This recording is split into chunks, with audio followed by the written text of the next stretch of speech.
Pemirsa, pertumbuhan UMKM di Bali terancam oleh masuknya konglomerasi usaha besar berjaringan yang kini telah menembus pelosok desa.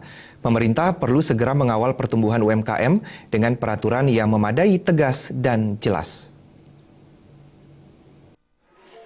Pemerhati bisnis perbankan dan UMKM, Wiraguna Bagus Oka mengatakan, pemerintah belum mengawal keberadaan UMKM dengan peraturan yang memadai terhadap masuknya konglomerasi usaha besar berjaringan yang tidak hanya menjamur di perkotaan, namun kini sudah merambah pelosok desa.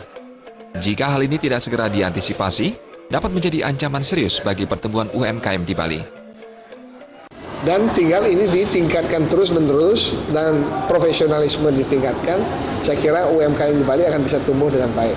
Asal aspek-aspek aturan main oleh pemerintah terhadap usaha-usaha besar yang menggunakan kekuatan modal besar dan tingkat efisiensi yang begitu tinggi sehingga kemampuan untuk bersaingnya juga tinggi yang dimiliki oleh pasar-pasar modern tadi. Nah, ini yang perlu aturan yang jelas dan tegas dari pemerintah. Berdasarkan data persentase pertumbuhan UMKM di Bali, hampir setiap tahun bergerak hingga 10%, terutama usaha yang berkaitan dengan konsumsi masyarakat, perdagangan, dan jasa. Sedangkan penyaluran kredit untuk UMKM oleh perbankan telah mencapai 60 hingga 70%. Namun persoalannya, 70% UMKM lebih banyak pada konsumsi, bukan usaha produktif.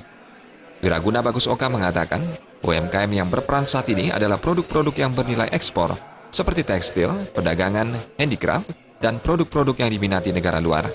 Sedangkan yang produktif adalah sektor usaha perdagangan dan jasa, termasuk kuliner yang saat ini tumbuh pesat di Bali.